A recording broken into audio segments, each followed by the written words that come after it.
Tome a sua Bíblia, vamos acompanhar o estudo da Palavra de Deus. Eu comecei, ainda alguns domingos atrás, uma série de mensagens. E essas mensagens partem do princípio de que Deus sempre trabalhou com as pessoas individualmente. Isso é importante no meio de um período desse como de pandemia, quando nós achamos que Deus eventualmente não está fazendo nada na nossa vida, mas a Bíblia mostra com clareza que Deus gosta de trabalhar com pessoas individualmente. Primeiro, ele torna cada um de nós homens e mulheres de Deus, para nós depois podermos ser úteis à igreja, à sociedade, à nossa família. Então, Deus não está calado, nem parado no meio da pandemia. Ele continua operando na sua vida, continua operando na minha vida. Então, eu procurei, nessas histórias da Bíblia, como Deus vem trabalhando na vida de cada um. O que Deus vem ensinando na vida de cada um. Nós primeiro vimos com Moisés, não. Primeiro nós vimos com aqueles 3 homens extraordinários antes de Abraão. Abel, Enoque e Noé. Homens extraordinários, homens que fugiram do padrão e Deus trabalhou na vida de cada um deles.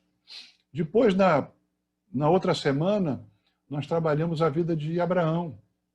Como Deus trabalhou na vida de Abraão. Irmãos, eu pensava em fazer uma mensagem sobre a obra de Deus na vida de Abraão, o pai da fé. E comecei a descobrir que tinha muito mais coisa.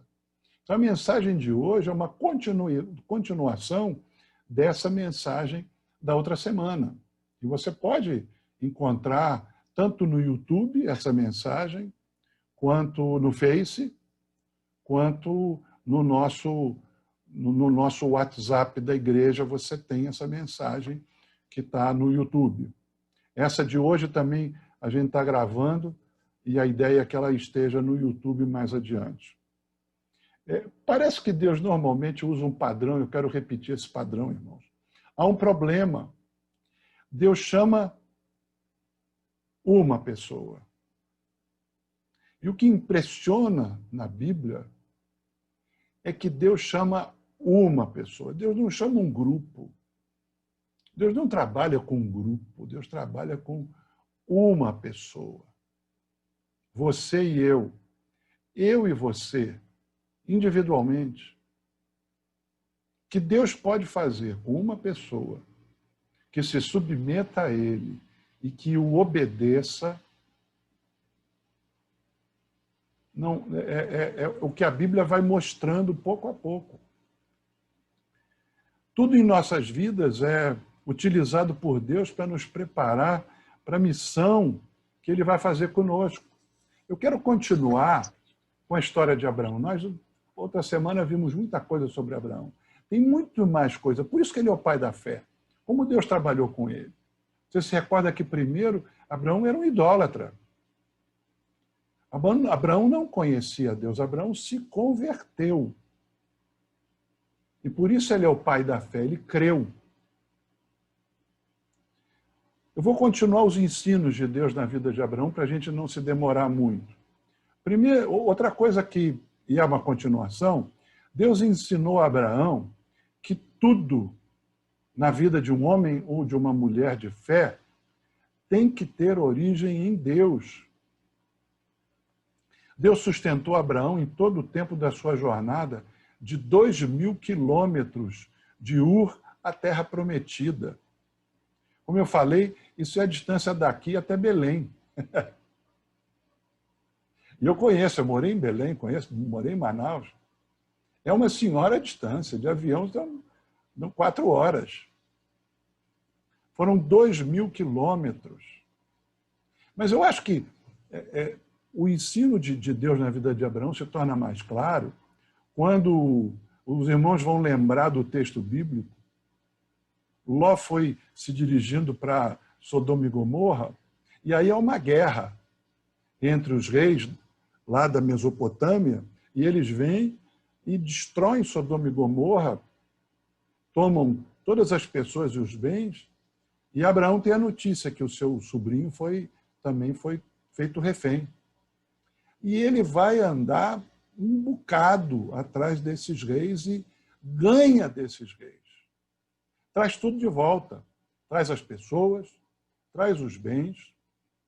E em Gênesis 14, 23, não sei se você pode abrir, pega a sua Bíblia, tome Gênesis 14, 23.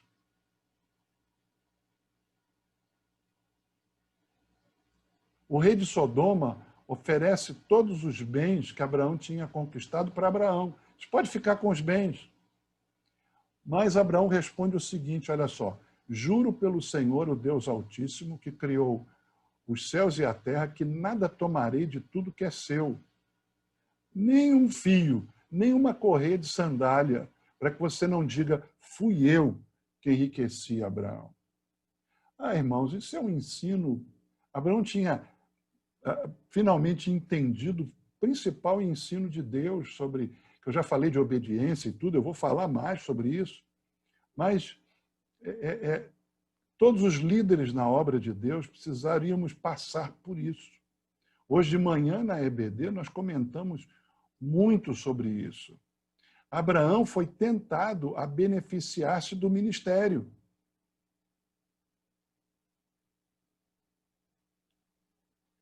Foi ele que trouxe os bens de volta. Foi ele que foi lá e ganhou dos reis que tinham ganhado do rei de Sodoma.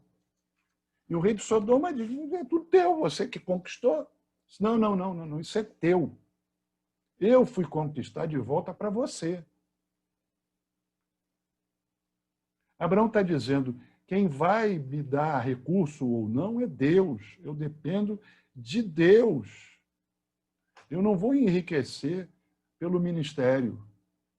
Não é isso, não. É Deus quem faz. É o trabalho de Deus no nosso caráter. A nossa felicidade não depende dos bens que nós temos. Nossa felicidade não depende dos bens que nós temos, ou da falta ou do excesso. Paulo disse que eu aprendi a viver contente em toda e qualquer situação. Na realidade, a nossa felicidade depende de estar no centro da vontade de Deus para as nossas vidas. Abraão se tornou um homem muito rico na sua história, mas ele já tinha aprendido a lição de que a sua felicidade dependia de estar no centro da vontade de Deus. Não se mede o sucesso seu e meu pelos bens que nós temos. A gente mede o sucesso em andar com Deus, em ser amigo de Deus. Esse é o nosso sucesso. Outra lição, e eu estou colocando algumas lições, irmãos, você depois pode ouvir essa mensagem outra vez. São várias lições que Deus foi ensinando para Abraão, e eu posso dizer, ensinou para mim e para você, quando ensinou para Abraão, porque está na Bíblia para nós, para o nosso ensino. Deus ensinou a Abraão a esperar. A esperar, irmãos. Que ensino importante. Você já aprendeu a esperar? Já? Deus ensinou, entre a promessa de um descendente ao nascimento de Isaac, alguns estudiosos sugerem que ele esperou 25 anos. Eu vou dizer mais. Abraão tinha 86 anos quando ele inventou aquela ideia de ter um filho com Agar. Ele tinha 86 anos quando Ismael nasceu. E tinha 100 anos quando Isaac nasceu. Isaac, irmãos, é o tempo de Deus. É muito importante esperar o tempo de Deus para a nossa vida. É inútil tentar ajudar Deus. Sara tentou ajudar Deus. Disse, olha, você não quer um filho? A gente dá um jeito aqui. Meu irmão, não faz jeito, não faz jeitinho, não. No tempo de Deus, as coisas vão entrar nas promessas de Deus. Quando nós tentamos antecipar ou ajudar Deus para que Ele cumpra as suas promessas na nossa vida, nós atrapalhamos. Até hoje, os descendentes de Ismael atrapalham os descendentes de Isaac. Olha lá as lutas que tem entre árabes e judeus. Até hoje, eles são inimigos. Até hoje, Ismael é um problema na vida dos descendentes de Isaac. Tudo tem que ter origem em Deus, no tempo de Deus. A grande questão para nós é se nós vamos esperar Isaac ou nós vamos tentar produzir um Ismael. Deus está sempre, irmãos, nos ensinando a esperar. Em uma sociedade como a nossa, que valoriza a rapidez, tudo tem que ser rápido, tudo tem que ser resolvido imediatamente. Cada vez mais para nós esperar um sacrifício. Nós não gostamos de esperar em fila nenhuma, nós não gostamos de esperar o médico na sala de espera de médico, nós gostamos de esperar nada. Pense em Abraão, que esperou 25 anos entre a promessa e o seu cumprimento. Deus valoriza a meditação, o tempo de oração, a leitura da palavra. Deus valoriza ouvir o seu próximo, encorajar um irmão em desespero. Você está aprendendo essa lição? Essa lição, Deus acho que leva bastante tempo nos ensinando. Eu ainda tenho muito a aprender sobre isso, irmãos. Eu ainda sou muito ansioso com as esperas. Eu já não aguento mais quase 6 meses de pandemia e da gente não conseguir se abraçar. Eu já estou ansioso para acabar isso logo. E Deus está dizendo, você não sabe esperar. Meu servo Abraão esperou 25 anos. E continuava confiando, e continuava crendo. E eu, volta e meia, virava para ele e dizia, você vai ter um herdeiro. E ele cria. Apesar do tempo estar passando. A lição importante disso também é que Isaac foi gerado de um casal já idoso, que normalmente não poderia mais ter filhos. Mas Paulo, em Romanos 4,12, diz que Abraão, crendo, esperando contra a esperança, creu. A verdade é que Deus atua quando nós chegamos no limite das nossas forças. Isso é uma realidade que a gente vê na vida de Abraão e na vida de Moisés. Eu, quando falar sobre Moisés, eu vou voltar a lembrar esse aspecto. Moisés escreve um salmo, o Salmo 90, em que ele diz que a vida de um homem dura até 70 anos e, quando havendo força, até 80. Mas Deus chamou Moisés quando ele tinha 80. O que a Bíblia está ensinando com isso é que Deus começa a nos usar quando a gente morre. Nós precisamos estar figurativamente mortos para que possamos trabalhar para Deus. Mortos para os nossos projetos pessoais, planos pessoais, emoções incontroladas, sonhos de grandeza. Quando você já não tem mais nada disso, pronto. Aí Deus nos ressuscita. E diz, agora eu posso usar você. Você agora é nova criatura. Agora você está dentro do meu propósito. Deus só usa os mortos, sabia? Nesse sentido que eu estou falando, Deus só usa os mortos. Só os ressuscitados em Deus podem servi-lo. Você sente falta de poder em sua vida? Talvez seja porque você ainda esteja vivo. Que coisa maravilhosa quando Deus nos mata de vez. E aí nós podemos ser profundamente usados por Deus. Outro ensino para esse domingo, e você, por favor, volte a ver essa mensagem para você relembrar cada um desses ensinos, Deus ensinou Abraão a viver confiando nas promessas que Deus fizera a ele. Irmãos, Abraão, Isaque e Jacó andaram numa terra que nunca foi deles. Eles pisavam numa terra que haveria de ser da descendência deles. Nunca tiveram posse daquela terra. Caminharam.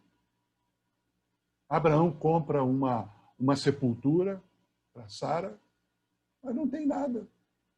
Sabe, a realidade é que nós construímos para que as pessoas, após a nossa vida, sejam beneficiadas.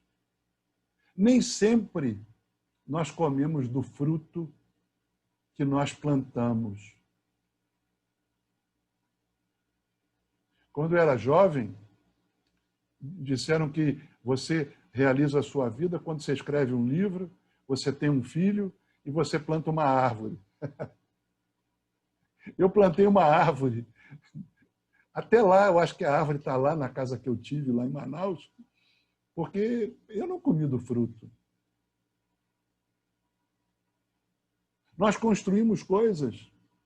Nosso legado é uma vida de obediência e de serviço a Deus. Nós usamos a igreja, aquele prédio que está fechado agora, porque as gerações anteriores a nós construíram para nós usarmos.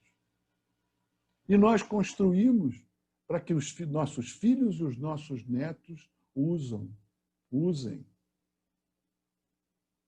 Às vezes as promessas na nossa vida são para gerações seguintes. E nós legamos uma vida de obediência e de fé. Mas a bênção vem para quem vem após. Esse é o legado da vida de Abraão.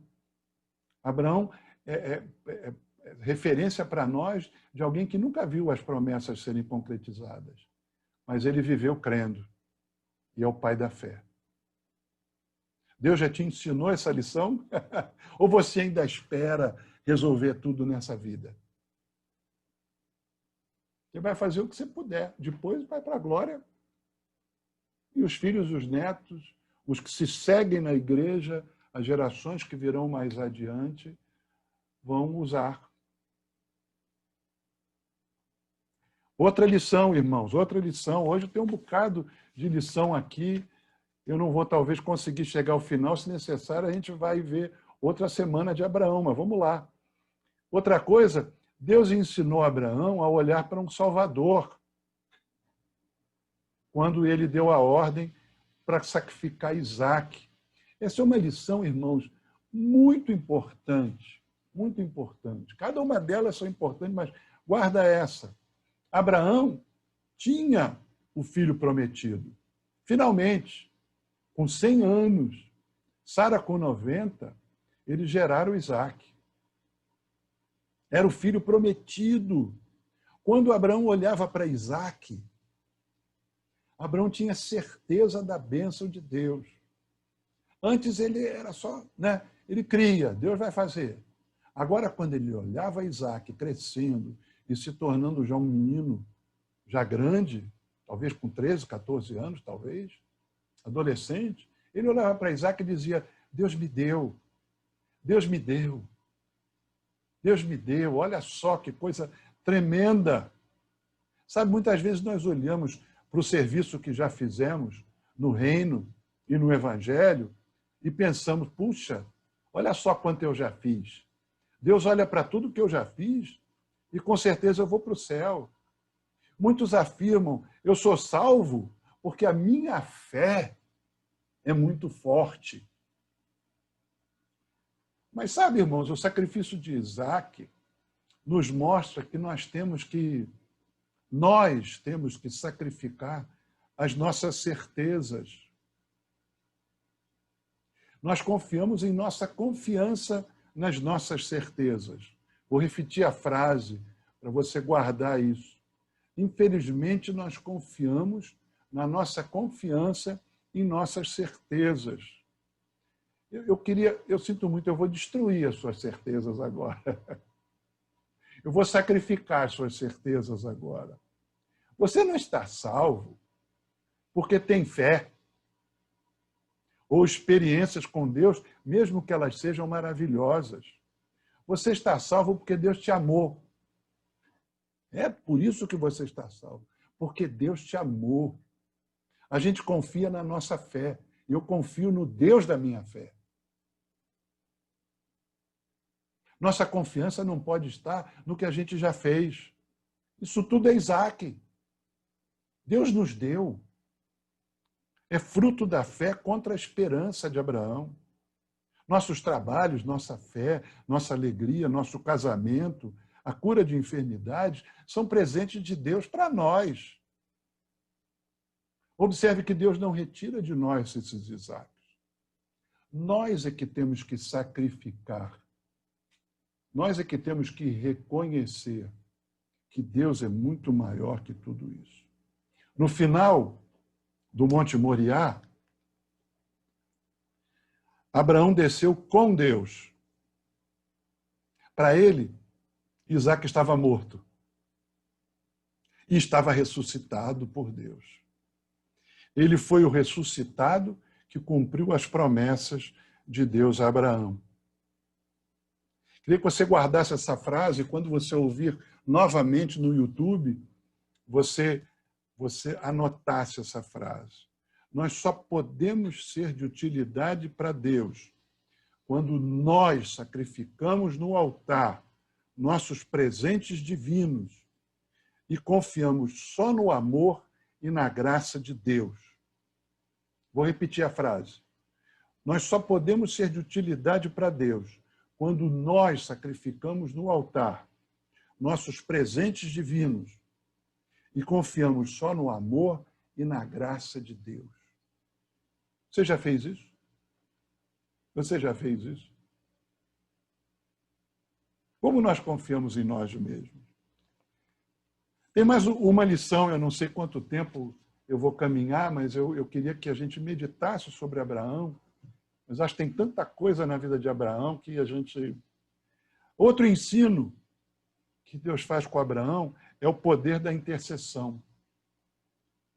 Eu vejo dois momentos preciosos em que Deus ensinou a Abraão o poder da intercessão, oração intercessória. O primeiro deles é quando ele visita Abraão em Gênesis 18 e avisa Abraão que ele vai destruir Sodoma e Gomorra. Leia Gênesis 18, veja como Abraão vai intercedendo. Se só tiverem só 15, eu não destruirei a cidade. Ele vai intercedendo, ele vai se colocando no lugar, ele vai intercedendo. E Deus vai ouvindo a intercessão de Abraão. Encorajo você a ler todo o capítulo 18 de Gênesis e veja e aprender com a intercessão de Abraão por Sodoma e Gomorra. Mas olha, eu acho que em Gênesis 20 a gente aprende mais sobre intercessão. Deixa eu contar a história. Presta atenção à história. Você pode entrar em Gênesis 20, mas eu vou contar a história. Abraão tinha saído da terra, tinha ido para Gerar. Gerar ficava na Filistia. Ainda não eram os filisteus, mas ele vai até lá. E ali tem um tal de Abimeleque que ele conta aquela mentirinha. E não tem mentirinha branca ou não, era uma mentira mesmo, mas era verdade. Sara era sua esposa, mas era sua irmã, e ele, para não morrer, conta essa história. E Deus visita Abimeleque e diz: essa mulher é mulher de Abraão, você não pode tomá-la. Então ele chama Abraão, diz a mesma coisa. A mesma coisa. E o que tinha acontecido, Gênesis 20, 17 e 18, eu vou ler para você prestar atenção, olha só. Gênesis 20, 17 e 18. Abraão intercedeu junto a Deus e ele curou Abimeleque. Tinha ficado doente. A mulher e as servas dele, de modo que elas pudessem ter filhos. Porque o Senhor havia tornado estéreis todas as mulheres da casa de Abimeleque por causa de Sara, mulher de Abraão. E eu achei tão interessante esse texto, irmãos. Abraão orou por mulheres para que ficassem curadas. da esterilidade, mas a sua própria mulher, Sara, continuava estéril. Irmãos, nós construímos teologias sem base bíblica. Achamos que as pessoas que podem orar por alguma coisa são as que tiveram experiências poderosas e foram libertas dos seus problemas. E assim têm poder para orar pelas outras. Abandone essa ideia antibíblica. Há muitas histórias na Bíblia de pessoas muito usadas por Deus em intercessão e que continuaram sofrendo pelas dificuldades pelas quais oravam e Deus atendia. Eu fiquei impressionado, porque Abrão orou por todas aquelas mulheres daquele povo, elas foram liberadas da esterilidade, foram curadas e Sara continuava estéril. Só depois é que ela gera Isaac. Não pense que a melhor pessoa para orar é quem teve experiências poderosas, porque não é o poder da oração, é o poder do Deus que ouve a oração. E Abraão podia orar por aquelas mulheres porque ele sabia a dor de Sara e a sua própria, de ter uma esposa estéril.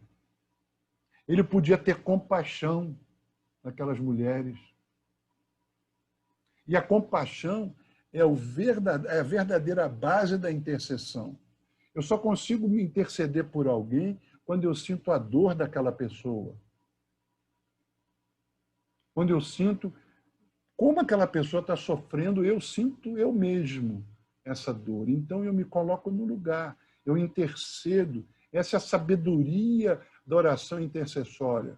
Os intercessores e as intercessoras de Deus no passado eram homens e mulheres que sofriam a dor das pessoas por quem elas intercediam. Sofriam a dor. E Abraão pode ir.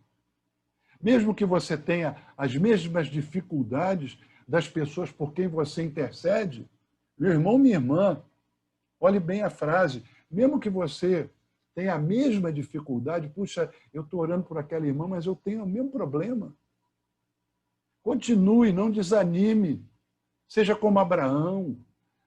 Deus te deu essa dificuldade muitas vezes para você poder entender a dor do outro e ter compaixão e poder orar, interceder de verdade e se colocar no lugar do outro, porque sente a mesma dor. Deus poderá visitar você também, na sua misericórdia, como fez com Abraão, e curar a sua Sara também. Deus pode fazer isso. Não deixe de fazer. Não pense que você não tem poder porque você sofre do mesmo problema. Nunca foi dificuldade, e não foi dificuldade para Abraão. Finalmente, irmãos, para concluir essa mensagem, que já está bastante longa, mas você vai poder revê-la depois, penso que Abraão nos ensina o que é ser maduro em Deus. E essa é a última lição de hoje. Eu queria que você prestasse bastante atenção ao que significa ser maduro em Deus. Uma das características da imaturidade espiritual, ou seja, de ser imaturo espiritualmente, é a confiança em si mesmo. Ao orgulho pessoal. O imaturo tem certeza daquilo que ele pensa e daquilo que ele acredita. Para o imaturo espiritualmente, parece que só há uma verdade, a deles. Abraão, no final da vida, eu consigo ver a humildade característica da maturidade. Isso mostra o sucesso do trabalho de Deus em Abraão. E naqueles que se submetem ao discipulado divino. Os maduros não confiam em si mesmos. Confiam em Deus. Nós vencemos a confiança própria quando atingimos a maturidade, porque nós atingimos um senso da nossa própria fraqueza pessoal. Os jovens e os imaturos acham que têm fé. Os maduros sabem que não têm. Em Gênesis 17, 17, nós vemos Abraão rindo da afirmação divina. Deus diz, eu vou voltar aqui, Sara vai ter um filho daqui a um ano. E Abraão riu. Será que o pai da fé perdeu sua fé? Eu penso que a fé que Abraão tinha em Deus não tinha diminuído, mas agora ele tinha perdido a fé em si mesmo. Ele sabia que não era capaz. Ele tinha aprendido que se Deus não der capacidade, a gente não faz nada. Ele tinha aprendido isso. Se Deus diz que eu vou ter um filho, eu terei, mas eu, por mim, já sou incompetente. Que lição preciosa, irmãos. Você já perdeu a sua confiança em si mesmo? Ou ainda se considera alguma coisa? Esse é o ponto mais alto do nosso discipulado, quando chegamos ao fim das nossas forças. Até ali parece que, nesse momento, que a gente está chegando nesse momento, parece que é um deserto e a gente não ouve Deus falar. Creia que Deus está dirigindo para o fim de nós mesmos. Esse é o caminho da cruz. O caminho da cruz parece que Deus nos abandonou. Jesus disse a mesma coisa. Meu pai, por que você me abandonou? Mas ele nos ressuscita para uma vida mais segura e firme e madura na graça de Deus. Perdemos a confiança própria. Não há lugar para longas e bonitas orações. E se alguém, irmãos, eu volto a repetir, os irmãos já me viram falar várias vezes em tia Tabita. Tia Tabita foi a mulher mais madura em Deus que eu conheci. Ela nunca fez longas orações, mas a oração dela era profunda e rápida. Ela sabia o que pedir ao Pai. Na realidade, as longas e bonitas orações dos imaturos são substituídas pelo suspiro e pelo grito que nasce daquele que reconhece que a sua fé é pequena como um grão de mostarda. Agora, na maturidade, nós sabemos que esse é o tamanho da nossa fé. Nossa fé nunca é maior do que um grão de mostarda.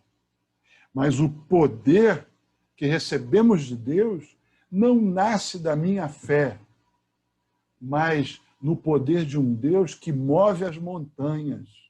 O que move as montanhas não é a fé, é Deus. Deus faz isso. O Deus que me ama. Pedro vai dizer, se é que você já tem a experiência de que o Senhor é bondoso. E a gente vai tendo experiência sobre isso. Ah, querido irmão e irmã, eu oro para que você cresça em maturidade e aprenda a ser amigo de Deus. Siga os passos do nosso pai Abraão. Lembre-se que Abraão se tornou o pai da fé e o antecessor de Jesus Cristo. Sua família tornou-se o povo da promessa, propiciando o ambiente necessário para a vinda do Salvador do mundo, nosso Senhor Jesus Cristo. Ah, irmãos, que lições preciosas. Eu demorei, irmãos, eu usei 6 lições hoje. Talvez você possa ainda entrar no YouTube ou no nosso grupo de WhatsApp e rever essa mensagem. Procure aplicar na sua vida, ouça com os olhos fechados, deixa Deus falar o teu coração. Cada uma dessas lições na vida de Abraão, irmãos, eu tive o privilégio de ir preparando essa mensagem, pensando nela, na minha própria vida. Vendo o quanto imaturo eu ainda sou. E quanto ainda tenho que crescer. Em perceber que nada posso fazer, a não ser aquilo que o Senhor permite. Nada posso fazer que seja produtivo. E ter o temor de produzir em qualquer momento da nossa vida um Ismael e não esperar pelo Isaac. Oh, irmãos, aprendamos a esperar. Aprendamos a ouvir de Deus. Sejamos homens e mulheres de Deus. Cresça para a maturidade. Comece a ter incertezas. Comece a não estar tão certo de tantas coisas. Para você saber que não é pelas suas certezas que Deus te leva para o céu. Deus te leva para o céu pela sua misericórdia, pela sua bondade. Se você que assiste no Facebook ou no Facebook ou no Atos 6, e você não entregou a sua vida para Jesus, faça, entregue. Você vai começar esse caminho de caminhar com Deus em busca da maturidade espiritual, que é um caminho que só o Senhor pode te levar segurando na tua mão. Só Ele pode. Ele é o Salvador. Ele morreu na cruz pelos seus pecados, pelos meus pecados. E Ele é o Senhor da nossa vida. Creia no Senhor Jesus. Simplesmente entregue a sua vida para Jesus e Ele vai cuidar da sua vida. Não para uma igreja, mas para o Senhor. E aí você vai procurar uma comunidade de fé e vai se unir, mas entregue a sua vida para Jesus. Ele cuidará de você. Como cuidou de Abraão, como tem cuidado da minha vida e como tem cuidado da vida de tantos filhos seus que confiamos nele e ele é o Senhor da nossa vida.